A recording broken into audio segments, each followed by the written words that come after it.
있습니다. 국유화, 폐간, 어떤 대통령도 할 수 없는 일인데 감히 제가 어떻게 그런 말을 한다는 것입니까? 이치에 닿지 않는 말을 가지고 사람을 이렇게 몰약해서는 안 됩니다.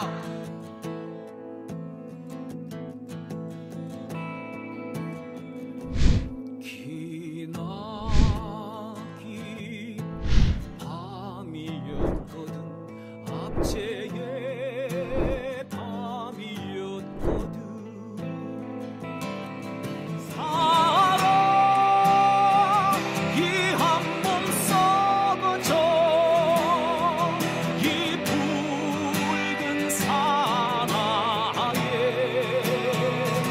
사랑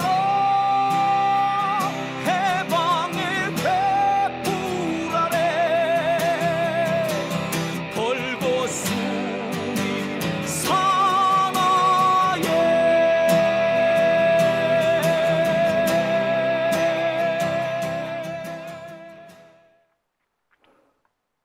네, 오밤중의 뉴스 함께하고 계십니다. 제가 방송을 진행하면서 항상 느끼는 게 있습니다. 제가 이제 얘기를 좀 진행하고 또 설명을 하기 위해서 이래야 되는 게 아닙니까? 라고 하는 부분이 있어요. 그러니까 아까 말씀드렸던 것처럼 여당이라면 이렇게 해야 되지 않냐. 그래서 니들은 어떻게 할 건데 니들의 대안은 뭔데? 예, 여당부터 먼저 얘기하는 게 정상이라고 말씀을 드렸거든요. 그러니까 아까 어떤 분이 뭐 기득권한테 뭐 대안을 바라느냐 이렇게 말씀을 하시더라고요. 기득권한테 대안을 바란다라는 의미가 아니죠. 이거는 그 이른바 정치에서 기본적으로 해야 되는 이러한 구도라고 말하는 거 아닙니까? 타당한 기본적인 전제를 얘기를 하는 거예요. 그러니까 차원이 다른 얘기를 하고 있는 거죠. 어떻게 보면 그걸 못 알아들으실 것 같지는 않는데 꼭 이렇게 보면 말꼬리를 잡는다라고 느끼는 경우가 좀 있어요. 뭐 그런 의미로 들리는데 글쎄 그런 식으로 얘기를 하면은 우리가 지금 제가 이 방송 왜 합니까? 당장 총을 들어야죠. 우리가 말하는 이찍들 또는 국힘당들 우리가 뭐 설득한다고 설득이 되는가요? 예, 안 바뀝니다. 그리고 앞으로 계속 이렇게 선거 때마다 속가리를 해야 할 거예요. 뭐 하려고 이런 거 합니까? 그냥 총 들고 나가가지고 엎어버리지. 그죠? 그렇게 할 거 아니잖아요. 그거 할 거 아니면 기득권 보고 뭐 대안 내놓으라 그러느냐. 이런 식의 어깃장은 안 하시는 게 맞겠죠. 그죠? 예. 오밤중의 뉴스 함께하고 계십니다. 자, 그러면 제가 준비한 두 번째 주제로 넘어가겠습니다. 몇몇 분은 제가 이미 삭제했던 그 아이디인 것 같은데 뭐 또 부캐로 들어오신 분이 계신 모양이죠. 참 당혹스럽네요. 예, 한참 게시판 정리 많이 했었는데 예, 댓글창 정리 많이 했어가지고 이렇게 그나마 청정 지역을 유지하고 있었는데 또 슬슬 들어오는 모양이네요. 자, 그러면은요 두 번째 주제로 일단 넘어갈게요. 예, 뭐 제가 여기서 계속 이런 얘기 해봤자 도움이 될 것 같지도 않고 바뀔 것 같지도 않습니다. 자, 그러면 두 번째 주제, 오늘의 가장 핵심 주제, 그리고 여러분들께서 가장 궁금해하시는 내용이 아닐까 싶습니다. 엇갈리는 판세 전망, 범민주 200석 가능할까? 입니다.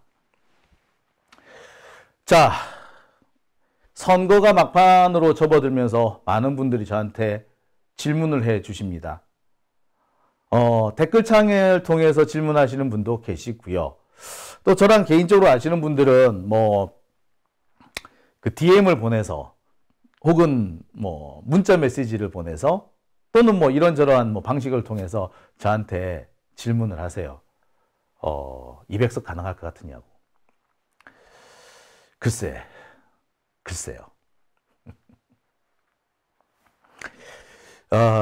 결론부터 말씀드리면요. 200석을 저는 간절히 원합니다. 200석 이상이 되기를 바랍니다. 하지만 제 바람을 그대로 투영해서 그걸 전망이랍시고 제시할 수는 없는 거 아닙니까? 그리고 희망 섞인 얘기를 하는 것도 글쎄요. 지금은 또 아닐 수도 있을 것 같아요. 특히 지금 우리가 사전투표를 끝냈죠. 그리고 이제 본투표가 남았습니다. 사전투표와 본투표 사이에서는 정말 냉정해져야 합니다. 마지막 남은 이틀, 이제 8일이에요. 그리고 9일입니다. 이틀 남았어요. 이 이틀 동안 우리가 할 수 있는 게 뭐겠습니까? 최선을 다해서 마지막까지 발걸이 해야 될 거 아닙니까? 그런데 여기서 희망 섞인 전망을 진짜 희망인 것처럼, 전망인 것처럼 말씀드리면 안 되겠죠. 그래서 기름기 쫙 빼고 말씀을 드릴게요. 자, 기름기 쫙 빼고 말씀드립니다. 솔직히 말하자면 지금 180석이 위험할 수도 있습니다. 200석이 가능하냐고요? 지금 180석 위험합니다. 안 될 수도 있어요. 여기서 말하는 것은 범민주 진영을 다 포함한 겁니다. 민주당과 조국혁신당을 합쳤을 때 180석이 안 될 수도 있다라는 겁니다. 여기에 진보당 또는 새진보당 또 그리고 지금 이낙연 쪽에 있는 새로운 미래 얘들까지 탈탈 털었을 때 심지어 이준석까지 탈탈 털어서 해보면 190석 정도가 나올 수도 있을지 모르겠습니다. 그러니까 국힘당이 100석, 110석 정도로 머무를 수는 있을 것 같아요. 하지만 지금 상당히 위험합니다. 2, 3일 전까지 그러니까 정확하게 말씀드리면은 사전투표가 시작되기 직전까지는 이거 200석 가능하겠는데? 라고 제가 되게 희망적으로 생각했었습니다만 오늘입니다. 사전투표가 끝난 오늘 지금 분위기를 보니까 아이고 큰일 났다 라는 생각이 들었습니다. 그 얘기를 좀 하려고 해요. 자, 기분 나쁘시고 불편하시더라도 잘 들어주세요. 자, 일단 200석, 범민주 진영의 200석은 어디서 나오는 얘기냐? 놀랍게도 이 이야기의 시작은 경향신문입니다. 경향신문이 4월 4일 날, 그러니까 지난주 목요일이죠. 지난주 목요일 날 전망을 내놨습니다. 누가 이길까? 최종 총선 판세. 여기에서 경향신문 자체 집계를 해보니까 민주당이 185석.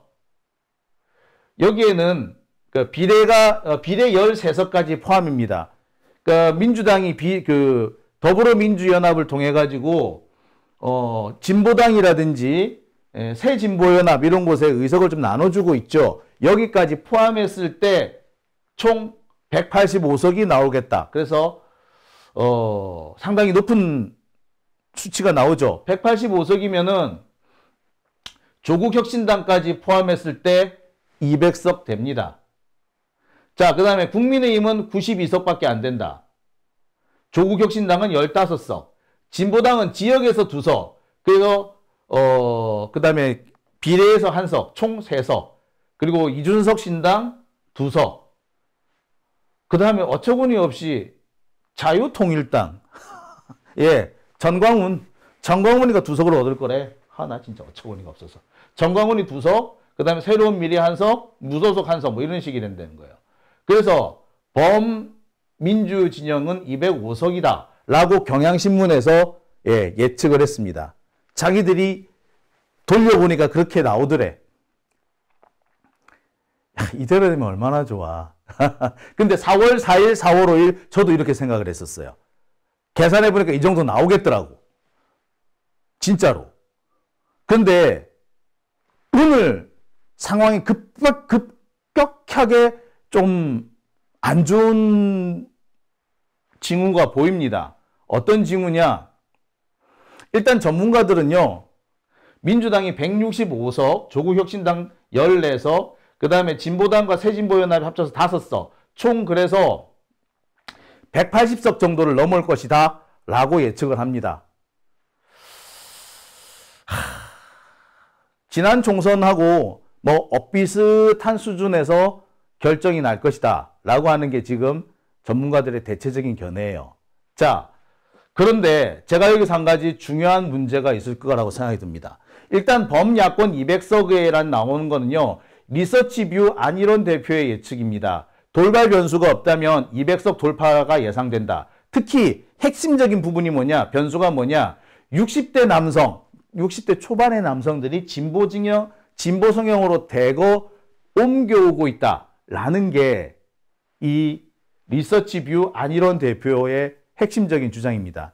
이분들이 본격적으로 움직인다면 의외로 200석 이상 충분히 나올 수 있다라고 얘기를 합니다. 사실 저도 이 견해에 상당 부분 동의합니다. 문제는 이런 예측에 포함되지 않는 새로운 변수가 또 하나 돌출하고 있다는 게 문제겠죠. 그게 제일 문제입니다. 새로운 돌출 변수가 있다는 겁니다. 자, 그게 뭐냐? 막판에 지금 터지고 있는 이상 징후들입니다. 항상 막판이 위험하죠. 제가 이 막판 돌출 변수로 얘기를 하면서 가장 예를 많이 드는 것이 지난 2012년 대선입니다. 2012년 대선 문재인 후보가 박근혜를 이길 거라는 예측이 많았습니다. 저 역시도 이길 줄 알았어요. 그리고 투표 진행 과정을 쭉 보니까 문재인 후보가 앞서고 있는 것 같아. 확실했어. 그런데 오후 3시부터 이상한 징후가 돌았습니다. 갑자기 노년층들이 몰려 나오기 시작하는 거예요. 그래서 그들이 마지막에 오후 5시, 6시에 투표소에 도착해가지고 오후 6시 반, 7시까지 투표를 이어갑니다. 투표소 문을 닫지를 못한 거예요. 막판에 노년층이 몰려 나온 숫자가 약 150만 정도라고 합니다. 뚜껑을 열었더니 딱 문재인 후보가 박근혜한테 뒤진 수가 딱 150만이었어. 막판 변수였던 거죠. 그 막판에 무슨 일이 있었느냐? 당시 새누리당, 당시 한나라당이 문자, 카톡을 돌렸죠. 지금 당장 나오라고. 지금 그 문재인이가 북한하고 협상을 진행 중이다. 지 대통령 된 줄 알고 북한하고 지금 그 조선 고려연방제 얘기하고 있다. 김정은 그 당시에 김정일이었죠. 김정일이야? 아니다. 김정일인지 김정은인지가 지금 붕 떠가지고 막 지령을 막 내리고 있다. 이런 가짜 뉴스를 막 퍼뜨려요. 그러면서 지금 당장 마지막으로 투표하러 나와라. 대한민국을 지킬 수 있는 마지막 기회다. 이러면서 카톡들을 확 돌려요. 그래서 어찌됐다? 예. 경로당에 있던 할매 할배들이 몰려 나온 거야. 집에 있던 촌동네 할매 할배들 2장 차 타고 몰려 나왔어요. 예. 그래서 막판에 150만 표가 몰린 겁니다. 뒤집어진 거예요. 네. 이게 문제인 것 같습니다. 지금 이런 상황이 재현될 가능성이 슬슬 나오고 있습니다. 어떤 게 나오고 있느냐? 예. 지금 당장 한동훈이 하고 있는 걸 보시죠. 지금 한동훈이 하고 있는 게 뭡니까? 100석만 달라고. 100석만 달라고 지금 읍소하고 있습니다. 200석을 채우면은, 그러니까 민주당이 200석을 채우면은 진짜 독재가 시작된다. 그 저지선을 만들어 달라라고 하면서 100석만 줍쇼, 100석만 줍쇼 하고 있습니다. 그런 일이 지금 현재 벌어지고 있어요. 이게 시작인 거죠. 당시 박근혜도 비슷한 얘기를 했습니다. 막판 되니까 사회 문재인 공산당, 문재인 같은 사회적 빨갱이들한테 나라를 넘겨줄 수 없지 않느냐라는 식의 얘기들을 막 퍼뜨리기 시작을 해요. 그게 시작이었던 거죠. 지금 한동훈도 똑같은 행동을 하고 있습니다. 그러면서 뭐라 그럽니까? 카톡을 중심으로 해가지고 노년층한테 가짜 뉴스를 퍼뜨리기 시작합니다. 근데 지금 여러분 가짜 뉴스를 퍼뜨려주는 사이트도 생겼어요. 아까 어떤 분이 인터넷 시대 어쩌고 하셨는데, 자, 인터넷을 통해서 카톡 가짜 뉴스를 만드는 사이트입니다. 자, 이거 한번 보실까요? 가짜 뉴스를 만드는 사이트, 낚시를 하는 뉴스가 만들어지고 낚시하는 이 사이트는요, 지금 성업 중입니다. 아예 광고로 가짜 뉴스 만드는 방법이라고 홍보물까지 올리고 있습니다. 그리고 이런 가짜 뉴스 만드는 사이트들이 여기저기에서 활동하고 있다라는 기사가 나와 있죠. 여기 있는 뉴시스 기사는 가짜 뉴스를 만드는 사이트들이 성업 중이다라는 기사들이고요. 여기 이 세 개는 가짜 뉴스를 만들어주는 그 사이트의 홍보 문구들입니다. 그런데 재밌는 거는 보통은 만들어주는데 돈을 받죠. 가짜 뉴스든 진짜 뉴스든. 근데 여기는 뭐 뉴스를 삭제하는데 드는 비용입니다. 삭제하는 비용 14일 이내 삭제를 하려면 5만 원, 즉시 삭제는 10만 원.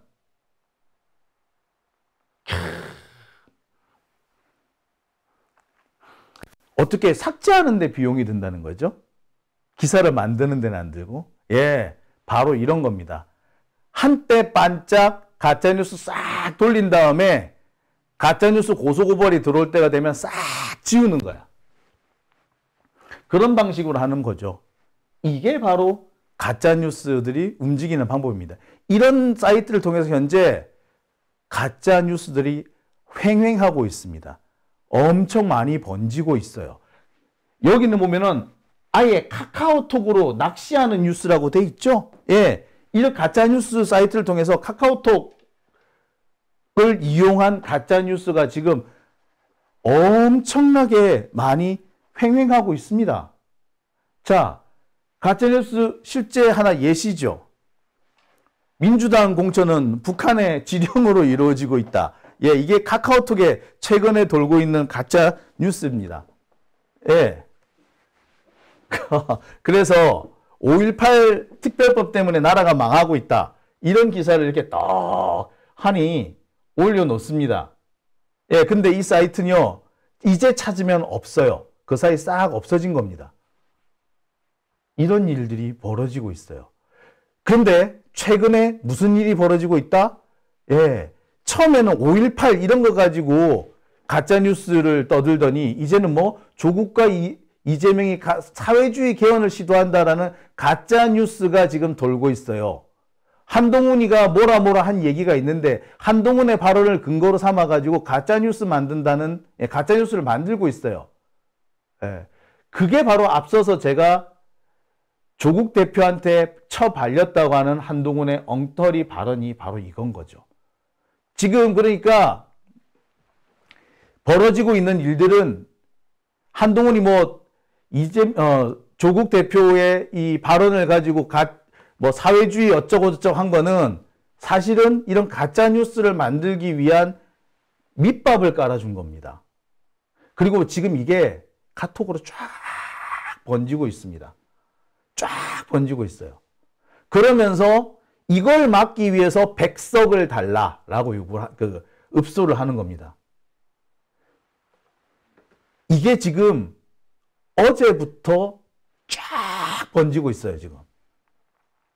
한동훈이가 지금 사회주의 어쩌고저쩌고 한 이 얘기를 지금 며칠 전부터 하고 있죠.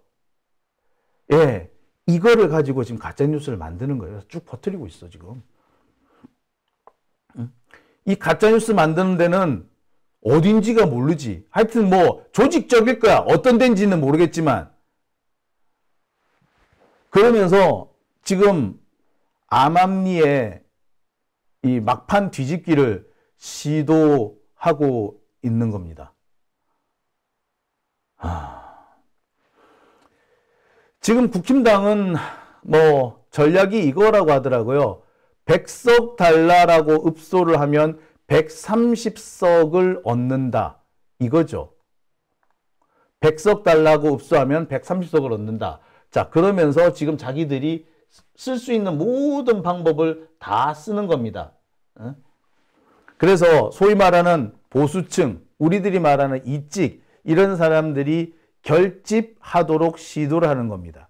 특히 영남권 중에서 지금 지지층을 이탈하는 국힘당 지지층을 이탈하는 세력들이 상당히 많은데 영남권에서 국힘당을 이탈하려고 하는 지지층들, 이 지지층들을 다시 붙잡으려고 하는 거죠. 영남층께서 지지층 이탈을 막는 거. 이러기 위해서는 자극적인 뉴스, 가짜 뉴스 이런 것들을 조직적으로 유포할 수밖에 없는 겁니다. 이게 선거날까지 기승을 부릴 겁니다. 그리고 지금 현재 계속 번지고 있습니다. 여러분 확인 한번 해보세요.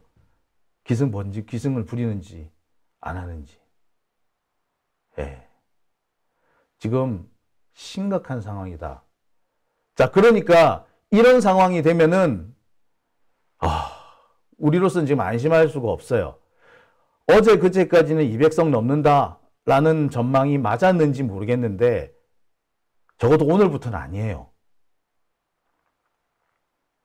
아마 이런 가짜뉴스를 퍼뜨려 놓고 동네 이장들이 집집마다 돌아다니면서 노인들 끌고 나올 겁니다. 노인 회장이나 뭐 이런 사람들한테 이런 가짜뉴스 퍼뜨려 놓고 노인정 가서 단체로 끌고 오는 그런 일들 진행될 거예요. 우리가 안심해서는 안 되는 시점인 겁니다. 우리가 어떻게 보자면 아슬아슬하게 패했던 그 사건, 그 상황을 되돌아가 보면 매번 막판에 이렇게 졌습니다. 지난 대선 때도 마찬가지예요. 2022년 대선도 보면 막판에 그 기승을 부렸던 그 가짜뉴스, 카톡, 그 엉터리, 그 선동들 여러분 다 보셨죠? 우리는 그러려니 뭐 어제 오늘의 일인가 하고 넘어갔습니다만 이들이 선거 막판에 그런 흑색선전 가짜뉴스 공작을 벌이고 있고 그 공작들이 의외로 먹힌다라는 거. 그래서 그게 아슬아슬한 정말 박빙승부의 승부를 바꾸고 있는 겁니다. 우리가 마지막까지 절대 긴장을 놓아서 안 되는 이유입니다. 200석 안심하면 안 돼요. 200석 솔직히 200석은 그건 조금 약간 좀 희망이 많이 섞인 전망이에요. 실제로는 180석을 넘을까 말까 수준이 맞습니다. 근데 그보다도 지금 이제 내려질 것 같다고. 그렇죠? 여러분, 우리 최선을 다해야 합니다. 미금님께서 투표하면 이깁니다. 네, 바로 그겁니다. 자, 오밤중의 뉴스 함께하고 계십니다.